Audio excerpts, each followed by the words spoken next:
तो मध्य प्रदेश में आप जानते हैं 12 घंटे पहले फैसला हो चुका है। एमपी के नए सीएम होंगे मोहन यादव और छत्तीसगढ़ की कमान पहले ही विष्णुदेव साय को मिलने जा रही है। शपथ ग्रहण के चंद घंटे बाकी हैं। खबर सिर्फ इतनी भर नहीं है, खबर यह है कि प्रधानमंत्री नरेंद्र मोदी का विजन है, प्रधानमंत्री नरेंद्र मोदी का फॉर्मूला है। इस फॉर्मूले में भविष्य में भारतीय जनता पार्टी की लीडरशिप है। प्रधानमंत्री नरेंद्र मोदी बीजेपी के भविष्य के लिहाज से एक पूरी टीम तैयार कर रहे हैं। जरा सोच करके आप देखिए, छत्तीसगढ़ में नया नाम, एमपी में सरप्राइज देने वाला नाम, उत्तर प्रदेश में जब सीएम योगी आदित्यनाथ को 2017 में बनाया गया तब भी बहुत गहन विचार मंथन के बाद में बनाया गया। उत्तराखंड में आप देखें पुष्कर सिंह धामी, ये वो नाम है जिनके जरिए मोदी ने साफ इशारा किया कि भविष्य की भारतीय जनता पार्टी को तैयार किया जा रहा है। यानी जो फ्यूचर लीडरशिप है उसकी बुनियाद आज की तारीख में रखी जा रही है।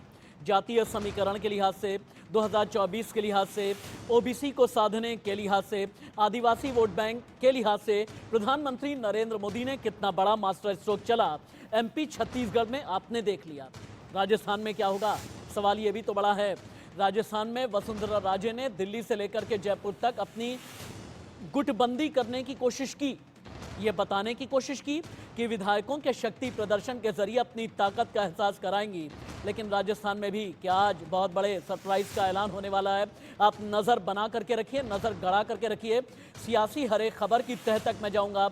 नमस्ते, मैं राशिद बिग ब्रेकिंग से करता हूं शुरुआत, जो मध्य प्रदेश से आ रही है। एमपी की इनसाइड स्टोरी अगर आपने नहीं जानी तो आज मैं आपको बताऊंगा। मोहन यादव के सीएम बनने की इनसाइड स्टोरी सामने आई।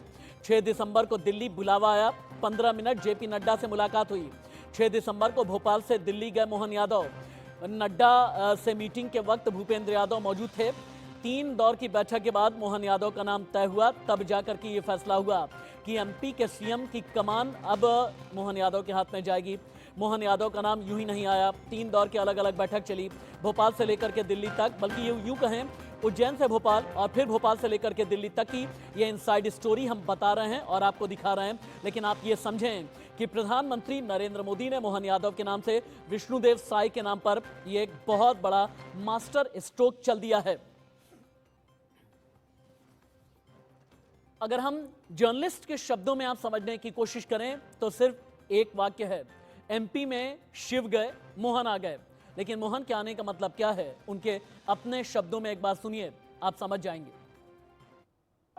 देखिए, भारतीय जनता पार्टी के कार्यकर्ताओं का उत्साह उमंग है और प्रदेश की 8.5 करोड़ जनता का प्यार भारतीय जनता पार्टी ने जो पाया था, जो प्रचंड जीत मिली थी, आज विधायक दल के नेता चुनने के बाद ये जो स्वाभाविक रूप से मन का उत्साह उमंग है और वो एक प्रकटीकरण है। मैं सभी का आभार मानता हूँ। यशस्वी मुख्यमंत्री, यशस्वी प्रधानमंत्री हमारे माननीय नरेंद्र मोदी जी के नेतृत्व में जिस प्रकार से भाजपा दुनिया में अपना नाम कमा रही है, उम्मीद कर रहे हैं कि विकास के इस कारवां को हम सब मिलकर के और आगे बढ़ाएंगे। सर, आप मुख्यमंत्री बने, क्या कुछ प्राथमिकताएं रहेंगी सर? देखिए, मैं नया मुख्यमंत्री के रूप में तो नहीं मानता, प्रधान सेवक हूँ और जनता के लिए जो विकास के काम माननीय यशस्वी पूर्व मुख्यमंत्री शिवराज सिंह जी चौहान ने जो छोड़े थे उनको आगे बढ़ाएंगे। माननीय प्रधानमंत्री नरेंद्र मोदी जी के नेतृत्व में डबल इंजन की सरकार आगे बढ़ाएगी। इंडिया न्यूज संवाददाता चेतन सेठ ज्यादा जानकारी के साथ लाइव हैं। थोड़ी देर के बाद में एक बड़ा पैनल भी मेरे साथ में जुड़ने वाला है और आपकी टीवी स्क्रीन बहुत ही डिफाइंड तरीके से ये बता रही है कि मोदी ने विष्णुदेव साय के नाम पर, मोहन यादव के नाम पर क्या क्या संकेत दिए हैं। पहला तो ये, भविष्य की भारतीय जनता पार्टी तैयार हो रही है। अगला ये, 2024 लोकसभा चुनाव की तैयारियां की जा रही हैं। लेकिन इनसाइड स्टोरी क्या है भोपाल से लेकर के दिल्ली तक, मैंने बताया और समझाया। चेतन सेठ के पास चलते हैं। चेतन, भोपाल में किस तरह की हलचल है, अंदर की खबर आप बताएं। मोहन यादव का नाम बैक बेंचर से आगे फ्रंट सीट पर कैसे आ गया, फ्रंट रनर के तौर पर कैसे आ गया, पिछली पंक्ति में बैठे हुए नेता के कंधे पर कैसे आला कमान ने हाथ रखा?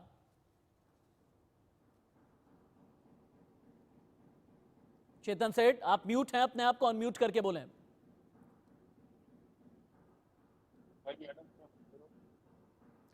चेतन, आपकी आवाज नहीं आ रही है अभी के लिए। बहुत बहुत धन्यवाद चेतन। आगे हम आपके साथ में फिर से जुड़ने की कोशिश करेंगे।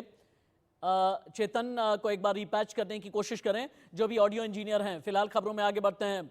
मोहन यादव के मुख्यमंत्री बनने पर अंदर की एक और खबर आ गई है। 6 दिसंबर को मोहन भोपाल से उज्जैन जा रहे थे, बीच रास्ते उनके पास में एक कॉल आई, दिल्ली का बुलावा आया। खबर इस तरह की है कि ये जेपी नड्डा की फोन कॉल थी और उज्जैन से फिर भोपाल गए। विधायक दल की बैठक में 15 मिनट के अंदर ही चुने गए नेता मोहन यादव। शिवराज सिंह चौहान ने प्रस्ताव रखा, उसके बाद फिर तोमर और प्रहलाद पटेल ने समर्थन कर दिया। इस तरीके से मोहन यादव का नाम बिल्कुल आगे आ गया, बैक बेंचर से सीधे फ्रंट रनर के तौर पर। प्रधानमंत्री नरेंद्र मोदी का फॉर्मूला क्या है, मोदी ने संकेत क्या दिए हैं, टीवी स्क्रीन पर हम आपको दिखा रहे हैं। मोहन यादव का नाम फाइनलाइज होने के बाद नरेंद्र सिंह तोमर ने क्या कहा, एक बार सुनिए। सभी विधायकों ने सर्वसम्मति से डॉक्टर मोहन यादव को नेता के रूप में निर्वाचित किया है। मोहन यादव जी एक अच्छे कार्यकर्ता हैं, उनको संगठन का भी अनुभव है, विधायिका का भी अनुभव है, सरकार में मंत्री के रूप में भी उन्होंने काम किया है। मैं समझता हूँ नया दायित्व वो ठीक प्रकार से निर्वहन कर पाएंगे। हम सब लोग उनके साथ खड़े हुए हैं। मैं इस अवसर पर उनको बहुत बधाई देता हूँ, बहुत शुभकामनाएं। मेरे साथ में आलोक मेहता, मेरे एडिटोरियल डायरेक्टर, थोड़ी देर के बाद में जुड़ने वाले हैं, लेकिन उससे पहले मेरे consulting editor Arvind Mohan sir हैं। अरविंद मोहन सर के पास में चलते हैं। अरविंद सर, एमपी छत्तीसगढ़ में सरप्राइज मिला, राजस्थान में सरप्राइज पैकेट या पैकेज जब खुलेगा किसका नाम होगा, इस पर सभी की नजरें टिकी हैं। इस सरप्राइज के पीछे जो मैं पढ़ पा रहा हूं, भविष्य की भारतीय जनता पार्टी तैयार करने की कोशिश। पहला तो ये एंटी इनकम्बेंसी वाले अगर कोई चेहरे थे या पुराने कोई चेहरे थे, उन चेहरों को हटाने की कोशिश, ओबीसी और आदिवासी वोट बैंक को साधने की कोशिश, और 2024 की लोकसभा चुनाव की तैयारियां हैं। क्या इसके अलावा कुछ और भी फैक्टर इस सरप्राइज नामों में से आपको नजर आते हैं अरविंद सर? नहीं, सबसे बड़ी बात तो यही है कि ये बीजेपी अपने नए रंग रूप में आ रही है। जो संघ का असर मानते थे हम कि ब्राह्मण डोमिनेशन, उसमें भी महाराष्ट्र के ब्राह्मणों का डोमिनेशन, पिछड़ी जातियों का, औरतों का, इनका सम्मान कम होना, इन सब चीजों से पार्टी निकल के एक जो बार बार वो बोलती थी कि हम पूरे हिंदू समाज का प्रतिनिधित्व करते हैं या हम पूरा हिंदू समाज एक चाहते हैं, ये उस डायरेक्शन में चीजें जा रही हैं। तो नया लीडरशिप काम करने वाला और सोशल इसके हिसाब से भी समरूप समाज, जिस तरह से आप कहिए कि समाज के हर वर्ग का प्रतिनिधित्व वहाँ मिल रहा है, मिलने लगा है, वो चीजें बदली हैं, तो उस तरफ की चीजें हैं। लेकिन मैं इसमें अभी भी कहूँगा कि चुनाव का एलिमेंट ज़्यादा है। ये बड़े पॉलिटिक्स के साथ उसमें चुनाव का एलिमेंट ज़्यादा है कि चुनाव होना है या चुनाव में जिस किस्म से मतदान हुआ है, औरतों का, पिछड़ों का, आदिवासियों का, दलितों का, अगड़ों में तो बीजेपी को लीड बहुत साफ रहती आई है लगातार, खासतौर से ब्राह्मण बनिया पार्टी ही कही जाती थी। लेकिन इधर जो बीजेपी बदली है उसमें सभी जातियों का वोट मिलने लगा है, और ये उस बदलाव को अपने अंदर लाना और फिर सिग्नल देना। लेकिन उससे भी ज्यादा एक काम और हुआ है कि अपोजिशन जहां जहां मजबूत है, जिन ग्रुप्स पे, जिन समूहों पे, अब जैसे मान लीजिए यादव नाम ले आना, एकदम अनजान यादव बाकी देश के लिए, मध्य प्रदेश के लिए तो करना ही कहना चाहिए, और ऐसे यादव को ले आना जिसने एक दिन भी यादव पॉलिटिक्स नहीं की है। मोहन यादव यादव नाम से तो हैं, लेकिन यादव नाम से पॉलिटिक्स मेरे ख्याल उन्होंने किसी के लिए भी नहीं की हो। वो संघ के कार्यकर्ता रहे हैं, एबीवीपी से जुड़े रहे हैं, तो वो लगातार हिंदू समाज की ही बात करते होंगे, वो यादव की बात नहीं करते। तो मोहन यादव को ले आना, जितना यादव अरविंद सर, उतनी ही अखिलेश और मैं आपके पास में आऊं, अपनी बात आप पूरी करें उससे पहले मनु शर्मा जी, इंडिया न्यूज राजस्थान के संपादक, भी मेरा इंतजार कर रहे हैं। मनु जी, मेरे ख्याल से दिल की धड़कनें बहुत ज्यादा बढ़ गई होंगी। वो लोग जो अपने आप को सीएम पद के बहुत मजबूत कद्दावर दावेदार मान रहे थे, छत्तीसगढ़ और मध्य प्रदेश में जिस तरह की तस्वीर बदली है, जिस तरह से विष्णुदेव साय और मोहन यादव के नाम से सरप्राइज मिला है, राजस्थान में जब सरप्राइज पैकेट खुलेगा, इस पेंडोरा बॉक्स से क्या निकलने वाला है, अंतिम दौड़ में कितने नाम शामिल हैं और सरप्राइज के तौर पर कौन कौन से नाम आ सकते हैं? मनु जी देखिए राशिद, दो बात ध्यान में रखनी होगी। एक तो जनरेशन शिफ्टिंग का काम हो रहा है, दूसरी बात है जो पैटर्न है वो उसके ऊपर ध्यान दिया जाए तो 115 में से जो जीत करके आए उसमें से किसी की लॉटरी लग सकती है।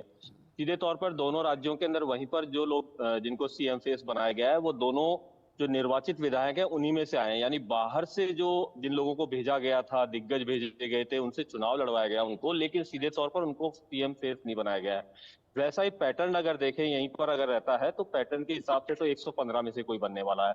दूसरी बात जनरेशन शिफ्टिंग, यानी कि जो बनेगा वो करीबन 50 से 60 की उम्र तक के जो लोग हैं उनमें से किसी का नाम सामने आ सकता है। ऐसे में कई नाम सामने निकल करके आ रहे हैं, जिसके अंदर एक नाम सबसे तेजी से जो निकल करके आ रहा है वो बीकानेर पूर्व की जो विधायक हैं सिद्धि कुमारी, एक उनका नाम निकल करके आ रहा है। एक पुष्पेंद्र राणावत हैं जिनका नाम निकल करके आ रहा है। तीसरा नाम एक वासुदेव देवनानी जो संघ की पृष्ठभूमि के, यानी ये 2-3 नाम जो हैं काफी तेजी से आगे निकल करके सामने आए। और दो जगह का जब हम देखते हैं कि छत्तीसगढ़ के अंदर वहां पर आदिवासी को वरीयता दी गई है, वहां मध्य प्रदेश में ओबीसी को दिया गया है, तो राजस्थान के अंदर जो अगर देखा जाए तो अब की बार सवर्ण की जो है वो नाम आ सकता है फेस के लिए, सीएम फेस के लिए। तो ये सारे कयास जो हैं अभी तक लगाए जा रहे हैं। खैर जो जिस तरीके से भारतीय जनता पार्टी का रहा है कि हमेशा से अचंभित करने वाले नाम, यानी दोनों जगह पर भी विष्णु साय का नाम भी इसी तरीके का रहा, तो मोहनलाल यादव का नाम भी ऐसा ही रहा। तो राजस्थान में भी सभी लोगों को यही है कि कोई ना कोई ऐसा नाम निकल करके आएगा जो कहीं मीडिया में नहीं होगा, कहीं बाहर नहीं चल रहा होगा, ऐसे नाम की खोज करके और रखी हुई है। लेकिन ठीक वो है। मनु जी, राजनाथ सिंह जब मनु जयपुर जी, पहुंचेंगे 11 ये राजस्थान के सरप्राइज पैकेज की बात हो गई, लेकिन अब आप ये जानें कि तीसरी पंक्ति में बैठे हुए मोहन यादव का नाम किस तरीके से आगे आ गया, ये भी एक बहुत बड़ी खबर है। आप जानते हैं विधायक दल की बैठक में तीसरी पंक्ति में यानी तीसरी कतार में बैठे थे मोहन यादव। पहले 7वीं कतार में थे, उसके बाद उन्हें 3rd रो में बिठाया गया। मीटिंग में तीसरी पंक्ति में मोहन यादव बैठे रहे और किसी की नजर नहीं गई। सीएम चुने जाने के बाद शिवराज सिंह चौहान के पैर छू करके आशीर्वाद दिया। शिवराज सिंह चौहान ने नाम का औपचारिक प्रस्ताव रखा और दिल्ली में हरी झंडी मिली। मोहन यादव एमपी के अगले सीएम होने वाले हैं। एक एक संकेत को समझने की कोशिश कीजिए। मोहन यादव के नाम के अनाउंसमेंट के बाद इंडिया न्यूज से मोहन यादव ने बातचीत की है। मनोनीत सीएम हैं मोहन यादव। भविष्य की चुनौती को किस तरीके से देखते हैं और केंद्रीय आला कमान के फैसले पर मोहन यादव का क्या कहना है, आगे के लिए उनका रोड मैप क्या है, किस तरह का फ्रेमवर्क तैयार किया है शिवराज सिंह चौहान और बाकी जितने सीनियर लीडर्स हैं उन्हें लेकर के मोहन यादव की सोच क्या है, एक्सक्लूसिव देखिए। सर, आपको इंडिया न्यूज ITV नेटवर्क की तरफ से शुभकामनाएं। क्या सर चुनौतियां रहेंगी? देखिए, माननीय मुख्यमंत्री शिवराज सिंह जी चौहान ने जिन कामों को छोड़ा था, यशस्वी प्रधानमंत्री के नेतृत्व में उन्हीं कामों को लेकर आगे बढ़ेंगे, विकास के कामों को लगातार आगे बढ़ाएंगे। सर, लाडली बहना ने भी बढ़ चढ़कर वोट दिया है। बिल्कुल सही बात है। सारे कामों को जो माननीय मुख्यमंत्री जी ने छोड़े थे शिवराज सिंह जी चौहान सरकार के, उन कामों को लगातार आगे बढ़ाएंगे। संकल्प पत्र सर, सभी कामों को जो भारतीय जनता पार्टी के एजेंडे को लागू करना। साफ तौर पे यहाँ पे नवनियुक्त जो मुख्यमंत्री हैं मोहन यादव, उनका यही कहना है कि जो संकल्प पत्र में वादे किए गए थे उन वादों को जल्द से जल्द पूरा किया जाएगा। कैमरामैन अजय कटियार के साथ कुलभूषण सक्सेना, इंडिया न्यूज भोपाल। यादव के मुख्यमंत्री चुने जाने पर पूर्व मुख्यमंत्री शिवराज सिंह चौहान ने क्या कहा, ये आपको सुनाएं। उससे पहले आलोक मेहता सर के पास में चलते हैं। आलोक सर, हालांकि थोड़ी देर में आपको हम जोड़ पाए इस डिबेट में, लेकिन जिस तरह से विष्णुदेव साय के नाम पर या मोहन यादव के नाम पर सरप्राइज मिला है, ये भारतीय जनता पार्टी नहीं बल्कि प्रधानमंत्री नरेंद्र मोदी का एक बहुत बड़ा विजन कहा जा रहा है। इस लिहाज से राजस्थान में भविष्य के सीएम के तौर पर आप किसे देखते हैं? हालांकि सरप्राइज में क्या होगा, किसके कंधे पर हाथ रखा जाएगा, अभी तक कोई क्लैरिटी नहीं है। लेकिन ये जो रेडिकल चेंजेस हुए हैं, जो बड़े परिवर्तन हुए हैं, इसके जरिए भविष्य के क्या संकेत मिल रहे हैं? देखिए, प्रधानमंत्री नरेंद्र मोदी भविष्य के लिए ध्यान रख करके दूरदर्शिता जिसको कहते हैं सबसे बड़ा उनके नेतृत्व में दिखाई देता है। और सबसे पहले राजस्थान का, मैं चूंकि हम कई बार पिछले दिनों से चर्चा कर रहे हैं, मैं अब भी आपका ध्यान दिलाऊंगा कि गजेंद्र सिंह शेखावत, देखिए वसुंधरा राजे को काउंटर करने के लिए, ये ठीक है उनका नाम चल रहा था, लेकिन ऐसा आवश्यक नहीं है। जैसे विष्णुदेव साय का नाम भी अपने चैनल पर भी और लोगों ने जब किया था, इतना सरप्राइज नहीं था। आदिवासी इलाकों के लिए उन्होंने तैयार किया, उन्होंने अपने मंत्रिमंडल में साय को रखा था। इसी तरह से इनको भी जो अपने यादव जी को भी जिस तरह से रखा गया, उसके पीछे यही कारण है कि उनको 2 बार वो लोग विधानसभा के रहे।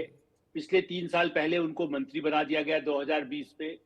और ये कहना कि शिवराज सिंह जी, कई चैनल्स या दूसरे मीडिया में भी चर्चा है कि साहब उनको शिवराज सिंह जी को हिंट था कि भाई उनको अब आगे राष्ट्रीय स्तर पर, चूंकि 18 साल, आलोक सर, देखिए भारत के इतिहास में कोई ऐसा, मैं आपको फिर रिकनेक्ट करूंगा। आपका वीडियो हम देख नहीं पा रहे हैं, लेकिन मोहन यादव के मुख्यमंत्री चुने जाने पर पूर्व मुख्यमंत्री शिवराज सिंह चौहान बोले एमपी को नया मुख्यमंत्री मिल गया, साथ ही उन्होंने मोहन यादव को बधाई दी है। सवाल बड़ा यह है कि जितने बड़े नेता सीएम बनने का ख्वाब देख रहे थे, उन्हें किस तरह से एकोमोडेट किया जाएगा, यह भी तो भविष्य का सवाल है। लेकिन उससे पहले शिवराज सिंह चौहान को लाइव सुनिए। बहुत बधाई। नए मध्य प्रदेश को नए मुख्यमंत्री मिल गया, उनको बहुत बधाई, उनका अभिनंदन। बहुत बधाई। मध्य प्रदेश को नए मुख्यमंत्री मिल गया, उनको बहुत बधाई, उनका अभिनंदन। बहुत बधाई। लेकिन एमपी के जो डिप्टी सीएम है राजेंद्र शुक्ला से जब हमने सवाल किया कि भविष्य को लेकर के इशारा क्या है, एक एक शब्द वाकई में भविष्य के बड़ा संकेत दे रहे हैं। दिल्ली से किस तरह का संदेश आया, अगर इशारों में आप समझने की कोशिश एमपी के लिहाज से करें राजेंद्र शुक्ल को, तो काफी हद तक चीजें क्लियर हो जाएंगी। आलोक सर, एक बात और भी मैं समझना चाह रहा था, जितने सीनियर लीडर जो सीएम बनने का ख्वाब देख रहे थे, इन्हें एकोमोडेट कैसे किया जाएगा? कुछ स्पीकर के तौर पर हालांकि एकोमोडेट किए जा रहे हैं, लेकिन बाकियों का भविष्य क्या है? शिवराज सिंह चौहान जैसे क्या केंद्र में बुलाए जाएंगे? देखिए, निश्चित रूप से उनको 2014 में भी प्रधानमंत्री नरेंद्र मोदी ने केंद्र में बुलाने को कहा था।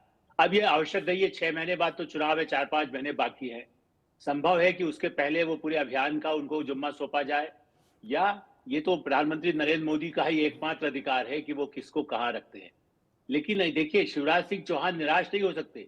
उनको तो कभी वो मोर्चा के थे, तब भी मेरे से मेरी मुलाकात हुई थी युवा मोर्चे के समय में, और इसीलिए मोहन यादव के बारे में भी मैं जानता हूं 82 से। तो लोगों को तैयार करना, उनको आगे बढ़ाना, प्रधानमंत्री नरेंद्र मोदी तब भी मध्य प्रदेश के इंचार्ज एक समय 90 में रहे हैं। जब शिवराज सिंह जी नहीं बने तब भी वो एक समय में मध्य प्रदेश और छत्तीसगढ़ के बने, तब तो एक संयुक्त मध्य प्रदेश था। इसलिए मैं आज भी कहूंगा, कैलाश विवर्गीय 4 बार विधायक रहे हैं, लेकिन बंगाल में सर आपको एक मिनट रुकना पड़ रहा है। एमपी के पूर्व सीएम कमलनाथ, कांग्रेस के बड़े नेता कमलनाथ किस तरह से आप देखें मोहन यादव को शुभकामनाएं देने के लिए पहुंचे हैं। ताजा तस्वीरें अभी की आ रही हैं। मोहन यादव जो मनोनीत सीएम हैं, उनके साथ में कांग्रेस के नेता कमलनाथ की मुलाकात की ये तस्वीरें लाइव अभी आप देख पा रहे हैं। क्या बात हुई है आगे हम दिखाएंगे, लेकिन उससे पहले जो डेप्यूटी सीएम बनने जा रहे हैं राजेंद्र शुक्ल, उनके शब्दों में भविष्य का क्या इशारा है, देखिए। जो भी जिम्मेदारी दी जाती है उसको हम लोग ईमानदारी के साथ निर्वहन करते हैं, और प्रदेश का विकास हो, क्षेत्र की जनता का कल्याण हो, इस दिशा में पहले भी 2003 से लगातार हमारी सरकार ने कोई कसर छोड़ा नहीं है। आगे भी हम सब जनता की अपेक्षाओं को पूरा करेंगे। जैसा मैंने आपको बताया कि प्राथमिकता तो यही है कि विकास के जितने भी कार्यक्रम चल रहे हैं, मुख्यमंत्री हमारे शिवराज सिंह चौहान जी के शासनकाल के, उसको गति देना और आवश्यकता अनुसार लोगों के कल्याण के लिए काम करना। इंडिया न्यूज संवाददाता मनोहर केसरी ज्यादा जानकारी के साथ में लाइव हैं, दिल्ली से रिपोर्टिंग कर रहे हैं। मनोहर, ये बताएं कि दिल्ली में भारतीय जनता पार्टी आला कमान के नजर और नजरिए में राजस्थान में भविष्य का सीएम कौन है? क्योंकि पर्ची जो है वो दिल्ली से जानी है, पर्यवेक्षक हालांकि बैठक करेंगे, विधायक दल की बैठक होने वाली है, लेकिन दिल्ली में बीजेपी हेडक्वार्टर से खबरें राजस्थान के भविष्य को लेकर के क्या आ रही हैं? मनोहर, देखिए, बिल्कुल राशिद, आपने जो बात कही है, यहाँ से पर्ची और कॉल तो जानी है, लेकिन बीजेपी आला कमान ने तय कर लिया है कि जिस प्रकार से 2024 का लोकसभा चुनाव होना है, उसी मद्देनजर सोशल इंजीनियरिंग का फॉर्मूला जो है तो राजस्थान में एक मिनट रुकिए मनोहर। अरविंद सर, चूंकि मोहन यादव का मतलब ये यादव वोट बैंक को साधना, यादव वोट बैंक को साधने का मतलब ये कि आप उत्तर प्रदेश से लेकर के बिहार तक को लेकर के अपना विजन बना सकते हैं। ओबीसी वोट बैंक पाने के लिहाज से क्या मोहन यादव मास्टर स्ट्रोक हैं? क्या मोहन यादव के यादव टाइटल के जरिए उत्तर प्रदेश में अखिलेश यादव और बिहार में आरजेडी और तेजस्वी यादव के वोट बैंक को साधने की और टैकल करने की कोशिश की जाएगी? मोहन यादव ने यादव पॉलिटिक्स जीरो की है, संघ की पॉलिटिक्स की है, इसलिए यादव वोट सिर्फ यादव नाम आगे कर देने से मिल जाएगा ये कहना मुश्किल। जाति की पॉलिटिक्स में भी काफी काम करना होता है, काफी तरह के लड़ाई संघर्ष होते हैं। मोहन यादव से लाभ बीजेपी को ये होगा कि अखिलेश यादव और तेजस्वी यादव के के प्रभाव को काउंटर किया जाएगा और देश भर में ये संदेश दिया जाएगा कि यादव सिर्फ हमारे खिलाफ, आमतौर पे अभी ये मैसेज है कि यादव बीजेपी के खिलाफ हैं, तो मोहन यादव को लाके उत्तर प्रदेश और बिहार के यादवों में भी ये संदेश दिया जाएगा कि भाई आप कोई हमारे बैरी नहीं है, हम आपके साथ हैं और हिंदू समाज पूरा एक साथ है। मोहन यादव हो या कोई भी, मैं कह रहा हूं कि ओबीसी चेहरा या आदिवासी चेहरा, सिर्फ चेहरा आगे कर देने अरविंद सर एक मिनट, जैसे अगर छत्तीसगढ़ में आदिवासी, मनु शर्मा जी, अगर छत्तीसगढ़ में आदिवासी चेहरा, एमपी में ओबीसी चेहरा, यादव चेहरा, तो जातीय समीकरण में फिट बैठने वाला राजस्थान का चेहरा कौन?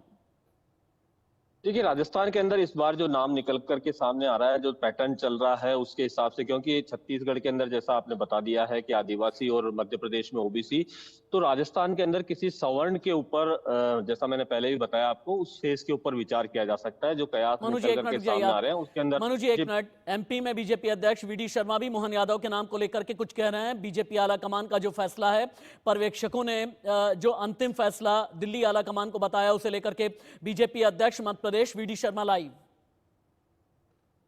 ये हम पहले दिन से मीडिया को भी कह रहे थे, जब भी चर्चा होती थी, केंद्रीय नेतृत्व माननीय प्रधानमंत्री माननीय अमित शाह जी, माननीय नड्डा जी, मध्य प्रदेश के लिए जो अच्छे से अच्छा कदम होगा, तो एक सामान्य अच्छे कार्यकर्ता को आज विधायक दल का नेता चुना गया है। बहुत बहुत बधाई। मोहन यादव का नाम चौंकाने वाला था, हैरानी वाला रहा। राष्ट्रीय स्वयंसेवक संघ का बैकग्राउंड है। बड़ी बात यह है, सरपंच से उन्होंने अपनी सियासत की शुरुआत की, भारतीय जनता पार्टी के लिए काम किया, शिवराज सिंह चौहान के कार्यकाल में मिनिस्टर रहे भी, और अब मोहन यादव एमपी के नए सीएम होंगे। खबर इतनी भर नहीं है, खबर का कैनवास बड़ा है, जैसा मैंने शुरू में ही बता दिया था। लेकिन मोहन यादव की बहन इंडिया न्यूज पर लाइव हैं, अपने भाई को मुख्यमंत्री के तौर पर कैसे देखती हैं, भाई से भविष्य को लेकर के क्या कामना करती हैं, देखिए। खुशी तो है, भारतीय जनता पार्टी की बम्पर जीत मिली और पार्टी का क्या आपने कल्पना भी की थी इससे कि भगवान महाकाल का आशीर्वाद है, पार्टी का आशीर्वाद है, और निश्चित रूप से बहुत खुशी की बात है। उन संघर्ष भी बहुत है, 1984 से सतत काम किया है भारतीय जनता पार्टी का, और हम विद्यार्थी परिषद के कार्यकर्ता के रूप में राष्ट्रीय स्तर तक काम किया है और सतत काम किया है। निश्चित रूप से उसका परिणाम है, बड़ों का आशीर्वाद है, पार्टी का आशीर्वाद है और बाबा महाकाल का आशीर्वाद। एक बार फिर से आलोक मेहता सर और अरविंद मोहन सर का रुख कर लेते हैं। I am so sorry Arvind sir, मैंने आपको बीच में ही रोक दिया था। आपका ये कहना था कि मोहन यादव के जरिए यादव वोट बैंक नहीं सधेगा, क्योंकि मोहन यादव का बैकग्राउंड राष्ट्रीय स्वयंसेवक संघ का है।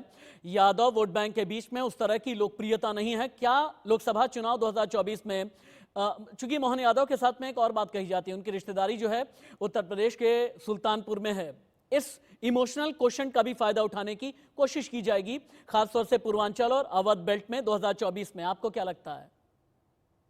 नहीं, वो तो होगा, और जब जातिवार जनगणना की मांग उठी है बड़े पैमाने पे, तो वो इस चुनाव में एक मुद्दा बनने जा रहा है। और बीजेपी चाहे जो भी जाति के बारे में बोलती रहे, इस तरह से मोहरे सजा के बीजेपी उसको काउंटर करने की बड़ी खूबसूरत कोशिश कर रही है, बहुत अच्छी कोशिश कर रही है। लेकिन इसमें एक सवाल पीछे जा रहा है, मुझे बार बार लग रहा है कि ये जो मोदी गारंटी पे डिलीवरी चाहिए, एडमिनिस्ट्रेटिव कैपेबिलिटी चाहिए, उन 4 महीने 5 महीने के अंदर इन वायदों को पूरा करके, और मोदी के ने जो गारंटी दी है, तो उसमें जो डिलीवरी चाहिए, क्या इस तरह के सोशल मोहरा बनाने भर से या दांव चलने से या अपोजिशन की काट करने भर से क्या वो डिलीवरी हो पाएगी?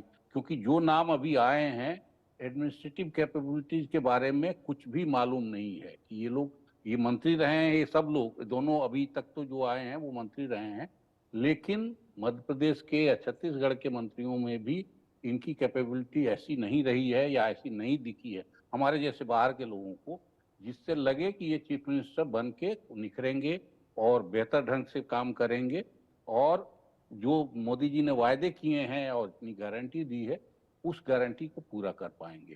तो वो एक बड़ा सवाल इन सब पे होगा, वोट बटोरने या अपोजिशन को काउंटर करने के साथ ही। ठीक है सर, ठीक है। आलोक मेहता सर, अब बीच में आपको लेकर के आना बेहद जरूरी है। जाति आधारित जनगणना का दांव कांग्रेस की तरफ से 5 राज्यों के विधानसभा चुनाव से पहले खेला गया। बिहार से लेकर के यूपी से लेकर के एमपी में, छत्तीसगढ़, मिजोरम में, हर एक राज्य में जाति आधारित जनगणना की बात कांग्रेस लीडर्स की तरफ से की गई। क्या मोहन यादव को एमपी का सीएम बना करके यादव वोट बैंक को अपने साथ लेकर के आने की एक कोशिश, वो तो एक अलग बात है, लेकिन जाति आधारित जनगणना के कांग्रेस के दांव को काउंटर किया जाएगा? देखिए, गृह मंत्री अमित शाह ने, वो पटना में थे अभी 2 दिन पहले, और उन्होंने वहां पर साफ कहा कि हम इसके विरोधी नहीं हैं जातीय गणना के, लेकिन जिस आलोक तरह सर, से आई एम सो सॉरी, आपको रुकना पड़ रहा है। Mohan Yadav live, Mohan Yadav India news पर लाइव एंड एक्सक्लूसिव। एक बार मोहन यादव को सुनते हैं। आलोक सर, यहीं से अपनी बात आप आगे बढ़ाइएगा। एमपी के मनोनीत सीएम मोहन यादव लाइव। आप सबके सहयोग से पूरा करें। आप सभी के सहयोग से आगे का काम, भविष्य का काम हम पूरा करेंगे। आलोक मेहता सर, अपनी बात आप पूरी कर लें। हालांकि मोहन यादव एमपी से लेकर के दिल्ली तक टॉक ऑफ द टाउन है और आज की तारीख में पॉलिटिकल शो स्टॉपर हैं, और लाइव आकर के वो ये कह रहे थे कि पूरे एमपी में सभी के सहयोग से आगे भविष्य का मध्य प्रदेश बनाएंगे और प्रधानमंत्री नरेंद्र मोदी के सपनों को पूरा करेंगे। ये कहना था मोहन यादव को। अपनी बात पूरी कर लें आप आलोक सर। देखिए, मैं दिल्ली में रहते हुए भी 1982 से उनको 82 से जानता हूँ। मेरे दफ्तर में आते रहे हैं पहले भी, जब वो उज्जैन विकास प्राधिकरण के भी प्रमुख थे। उज्जैन के विकास के, महाकाल का जो प्रांगण जो बना, डेवलप हुआ सरकार के साथ, अभी अरविंद जी भी कह रहे थे ना, शिक्षा मंत्री बनते ही उन्होंने शिक्षा नीति का वो क्रियान्वयन जो भारत के अन्य राज्यों में, इंक्लूडिंग उत्तर प्रदेश जहां योगी आदित्यनाथ थे, उससे पहले मध्य प्रदेश में हुआ क्रियान्वयन, ब्यूरोक्रेसी शिवराज जी के समय में, अब तो कहना गलत नहीं होगा, कैलाश विजयवर्गीय, प्रहलाद पटेल की सबसे अधिक शिकायतें यही थी कि ब्यूरोक्रेसी हावी है, जबकि वो उनके बड़े करीबी दोनों नेता कभी रहे थे, साथी थे तीनों, शिवराज, कैलाश विजयवर्गीय और ये, और इसीलिए मोहन यादव के नाम को शिवराज ने एक्सेप्ट किया। और उनकी जो संघ का भूमि, सुरेश सोनी जी जो सरसंघ बने, संघ के बड़े प्रमुख नेता हैं, उनका आशीर्वाद प्रारंभ से विद्यार्थी परिषद के बाद जब संघ से उनको मिला, ये एक समर्थन और अपनी काम की पकड़ दिखाना, विधायक के रूप में जो एक्टिवनेस थी, जो डेवलपमेंट के काम वो करते रहे मोहन यादव, इसलिए मैं कह सकता हूं, जैसे मुझे कल से इस बारे में, चूंकि और सब लोग अपनी समीक्षा करते हैं जो कम उनको जानते रहे, मैं ऐसा नहीं कि बहुत मेरा उनसे कोई घनिष्ठ संबंध हो, लेकिन पत्रकार के नाते और उस शहर के नागरिक के नाते भी जो मैं सूचनाएं वहां के लोगों से मिलती रही है, तो ये सही है कि थोड़ा देखिए, चूंकि आप जुझारू होंगे, आप ज्यादा धारदार होंगे तो चुनौती होगी। कैलाश विजयवर्गीय ने भी उनको अपना छोटा भाई मानते हैं। समस्या जो आपने कही है सही है, लेकिन कैलाश विजयवर्गीय जब जो कहेंगे, जो इंदौर में उन्होंने सभा में कहा था चुनाव के समय कि जो हम कहेंगे वो होगा, तो ऐसा नहीं है कि मोहन यादव कहेंगे कि नहीं, जो अच्छा काम विकास का कहा गया उसे नहीं करूंगा। सड़क के निर्माण जिस तरह से मध्य प्रदेश में हुए हैं शिवराज जी के जमाने में, और शिवराज जी की भी पसंद वो है। शिवराज जी ने एक और उनके उज्जैन के ही पारस जैन थे, इस बार उनको टिकट के लिए बहुत कोशिश की, जब नहीं मिला तब भी उनको था कि चलिए मोहन यादव यदि रहेगा तो ये भी हमारा सहयोगी, तब शायद नहीं सोचा हो। और शिवराज जी को तो जैसा मैंने पहले भी बताया था, 2014 में प्रधानमंत्री नरेंद्र मोदी अपने कैबिनेट पे कृषि मंत्री बनाना चाहते थे, नरेंद्र सिंह तोमर से भी पहले, लेकिन उस समय उन्होंने एमपी कहा के पूर्व कि मैं सीएम अपने कमलनाथ प्रदेश में live sir, Alok Mehta sir एक मिनट रुके आप। एमपी के पूर्व सीएम कमलनाथ इंडिया न्यूज पर लाइव एंड एक्सक्लूसिव। करेगा मध्य प्रदेश के मतदाताओं की, मध्य प्रदेश की भविष्य की। सर, मध्य प्रदेश की कमान कांग्रेस की आप ही संभालेंगे? अब ये सब बात सोच रहे हैं, सबसे चर्चा कर रहा हूं मैं। मध्य प्रदेश में विपक्ष की भूमिका कांग्रेस किस तरीके से अदा करेगा? कमलनाथ से जब ये सवाल किया गया तो उनका ये कहना था कि सबसे पहले चर्चा की जाएगी, उसके बाद भविष्य को लेकर के कोई फैसला हम करेंगे। 2024 में कैसे चुनावी लड़ाई लड़ी जाएगी, कांग्रेस को कैसे मजबूत करेंगे, भारतीय जनता पार्टी का मुकाबला आगे कैसे करेंगे, इसे लेकर के कमलनाथ से सवाल किया जा रहा था। विष्णुदेव साय और मोहन यादव के नाम पर छत्तीसगढ़ और मध्य प्रदेश में सरप्राइज मिला। चौंकाने वाले नाम थे और पूरे हिंदुस्तान ने यह समझा कि भविष्य की लीडरशिप की तैयारी हो रही है भारतीय जनता पार्टी की तरफ से। यही एक वजह है कि अब कम उम्र के चेहरों को आगे किया जा रहा है। एमपी में, छत्तीसगढ़ में, उत्तर प्रदेश में, उत्तराखंड में, असम में, हर जगह इसी तरह की तस्वीरें निकल करके सामने आ रही हैं। लेकिन इसके पीछे है प्रधानमंत्री नरेंद्र मोदी का विजन, उनकी सोच, और इसका इशारा ट्रांसफॉर्म के जरिए कैसे परफॉर्म किया जाएगा। और इस परफॉर्मेंस के बारे में इशारा आप मान करके चलें, 15 अगस्त 2023 को लाल किले की प्राचीर से पीएम मोदी ने कर दिया था। हम और आप बहुत बार नहीं समझ पाते, एक बार रिकॉल कीजिए और आप सुनिए। 15 अगस्त 2023 को परफॉर्मेंस और रिफॉर्म के जरिए राज्यों में और कंट्री में ट्रांसफॉर्मेशन की बात किस तरह से पीएम मोदी ने की थी, तभी ये इशारा मिल गया था कि अब राज्यों में बदलाव का वक्त आ गया है, चेहरे भी बदले जाएंगे, काम करने का तरीका और नजरिया भी बदला जाएगा। 2014 में आपने एक मजबूत सरकार बनाई और मैं कहता हूं 2014 में और 2019 में आपने एक सरकार फॉर्म की तो मोदी में रिफॉर्म करने की हिम्मत आई। आपने ऐसी सरकार फॉर्म की कि मोदी को रिफॉर्म की हिम्मत आई और जब मोदी ने एक के बाद एक रिफॉर्म किए तो मेरे ब्यूरोक्रेसी के लोग, मेरे लाखों हाथ पैर जो हिंदुस्तान के कोने कोने में सरकार के हिस्से के रूप में काम कर रहे हैं, उन्होंने ब्यूरोक्रेसी ने ट्रांसफॉर्म करने के लिए परफॉर्म करने की जिम्मेवारी बखूबी निभाई और उन्होंने परफॉर्म करके दिखाया और जनता जनार्दन जुड़ गई तो वो ट्रांसफॉर्म होता भी नजर आ रहा है। और इसलिए रिफॉर्म, परफॉर्म, ट्रांसफॉर्म, ये कालखंड अब भारत के भविष्य को गढ़ रहा है। यानी आप समझ गए ना कि प्रधानमंत्री नरेंद्र मोदी ने पहले ही ये बता दिया था कि आगे आने वाले दिनों में राज्यों में क्या होने वाला है, भारतीय जनता पार्टी की लीडरशिप चेंज होगी। इस बीच राजस्थान में आज होने वाली है विधायक दल की मीटिंग, कुछ देर के बाद में राजस्थान में भी सीएम फेस पर चौंका सकती है भारतीय जनता पार्टी। सीएम की रेस में सिद्धि कुमारी नया नाम आ गया है। बीकानेर पूर्व से विधायक हैं सिद्धि कुमारी, वसुंधरा राजे की करीबी मानी जाती हैं सिद्धि कुमारी, चौथी बार विधायक बनी है सिद्धि कुमारी। दिया कुमारी, राजवर्धन राठौर का नाम भी अभी भी रेस में चल रहा है। सीधे चलते हैं मनु शर्मा जी के पास में, जो इंडिया न्यूज राजस्थान के संपादक हैं। मनु शर्मा जी, ये सिद्धि कुमारी का नाम एकाएक कैसे आया? अभी तक बाबा बालकनाथ, दिया कुमारी, वसुंधरा राजे इस तरीके के नाम चल रहे थे, लेकिन एकाएक सिद्धि कुमारी का नाम भी रेस में आ गया है, वजह क्या है?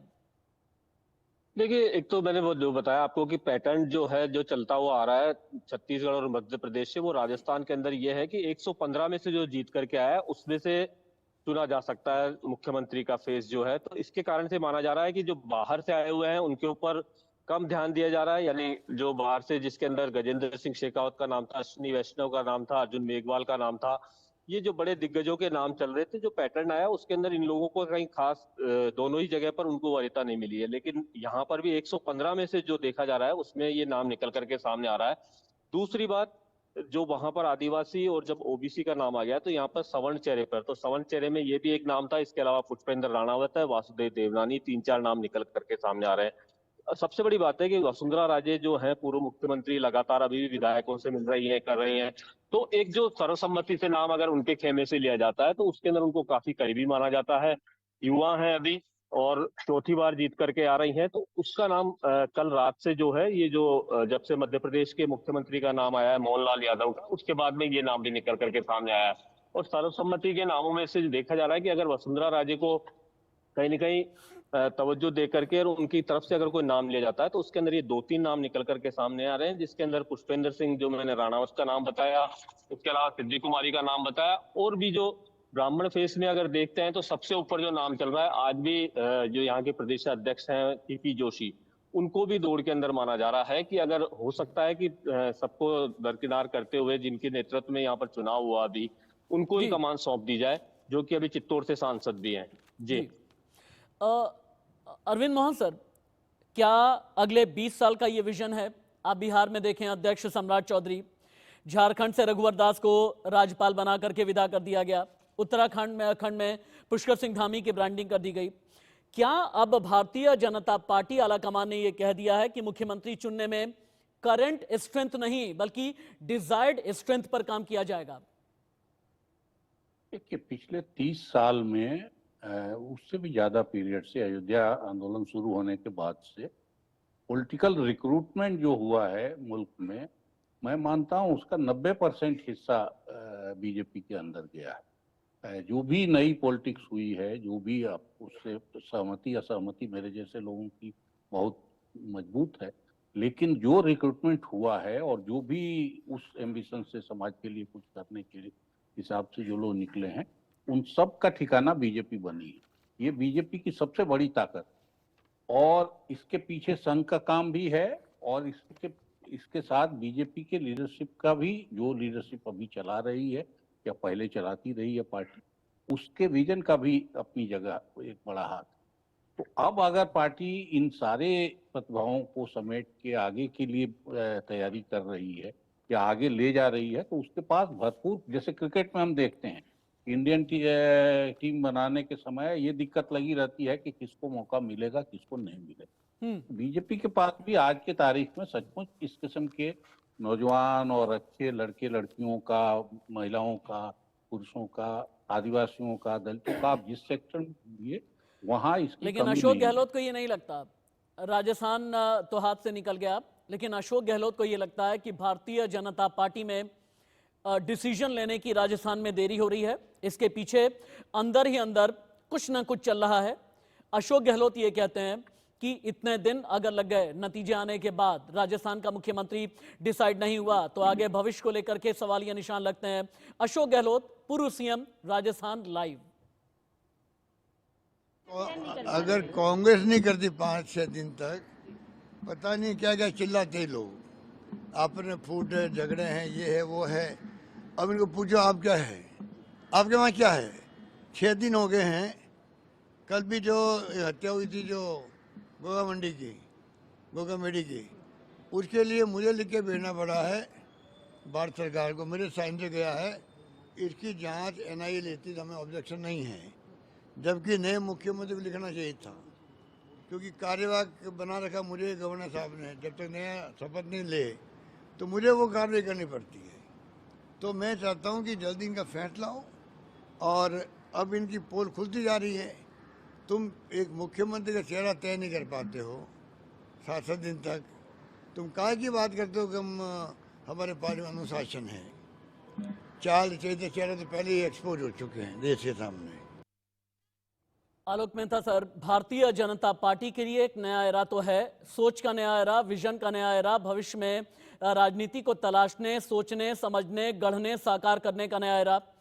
क्या अब भारतीय जनता पार्टी में दिल्ली में जितने भी डिसीजन लिए जा रहे हैं उसमें ये फैसला किया जा रहा है कि राज्यों में मोदी की गारंटी के जितने मैसेंजर होंगे उन्हें ही चेहरे के तौर पर तरजीह दी जाएगी? 2014 में 7 राज्य 25% आबादी पर बीजेपी का शासन, 2018 में 21 राज्य और 71% आबादी पर भारतीय जनता पार्टी का शासन, और ये बेस्ट वक्त कहा जाता है भारतीय जनता पार्टी का। यानी अब चेहरे वही चुने जाएंगे जो ठीक इसी तरह की कामयाबी बीजेपी के लिए लेकर के आएंगे भविष्य में। आलोक सर, बिल्कुल आपने ठीक कहा। प्रधानमंत्री नरेंद्र मोदी, ये ठीक है, पहले अटल बिहारी वाजपेयी की योजनाओं को क्रियान्वयन का जुम्मा भी उनकी पार्टी के नेताओं, मुख्यमंत्री पर था, लेकिन जितना इनका कड़ा अनुशासन और प्रबंध है, और मैं यह भी याद दिलाऊंगा कि जो ब्यूरोक्रेसी है उस पर भी प्राइम मिनिस्टर हर साल एक मीटिंग करते हैं आईएएस अफसरों की, प्रदेशों के, उनको भी, और सबकी ड्यूटी भी लगाई जाती है। जम्मू कश्मीर में भी सरकारी अधिकारियों की ड्यूटी लगाई गई थी, एक एक इलाके में, जिले में जाकर के बैठ के करने के लिए। इसलिए ये सही आपने बिल्कुल कहा। और मैं एक बात और जोड़ूं, अभी चूंकि अशोक गहलोत जी का भी हम लोग दर्शकों को बता रहे थे, कांग्रेस में तो 2-2 हफ्ते लगते थे मुख्यमंत्री का तय होने में, और यही नहीं, कांग्रेस में तो मुख्यमंत्री 4 दिन बाद बदल जाते थे। शायद अशोक गहलोत तो पुराने नेता है, उनको किसी ने याद नहीं दिलाया। अर्जुन सिंह, इसी मध्य प्रदेश में जहां मोहन यादव या राजस्थान में आज चुने जा रहे हैं कोई नया मुख्यमंत्री, उसी मध्य प्रदेश में अर्जुन सिंह बने, और जब मंत्रिमंडल की सूची लेके दिल्ली आए तो 1 हफ्ते बाद उनको कहा गया कि आप हटा दिए गए, दूसरा मुख्यमंत्री आ रहा है। ये उसके बाद फिर चुनाव हुआ विधायक दल का। तो 1 हफ्ते के लिए किसी को मुख्यमंत्री बीजेपी नहीं बनाती, वो 5 साल, 15 साल, 20 साल के लिए बनाती है, जब उसका काम का रिजल्ट दिया जाए। और प्रधानमंत्री नरेंद्र मोदी इसलिए 10 साल चल रहे हैं, 5 साल और की योजना तैयार करके बैठे हैं। ठीक है आलोक सर, अरविंद मोहन सर, मनु शर्मा जी, बहुत बहुत धन्यवाद आपका इस पूरी जानकारी के लिए। मनु जी, वैसे आपका इंतजार रहेगा, जैसे ही राजस्थान को लेकर के कोई भी बड़ी खबर आती है राजस्थान में सरप्राइज के तौर पर चेहरा कौन होता है, विधायक दल की बैठक से पहले और बैठक के बाद हलचल किस तरीके की है, पर्यवेक्षकों ने किन किन के साथ में मीटिंग की है, प्रस्ताव चेहरों को लेकर के क्या क्या रखा गया है, कितने चेहरों पर अभी भी बातचीत चल रही है, रेस में कौन आगे है कौन पीछे निकल गया है, वसुंधरा राजे ने विधायकों को लेकर के कितनी गोलबंदी जयपुर में की पिछले 12 घंटे में, इन सभी को लेकर के अपडेट आगे मनु शर्मा जी के जरिए लेते रहेंगे।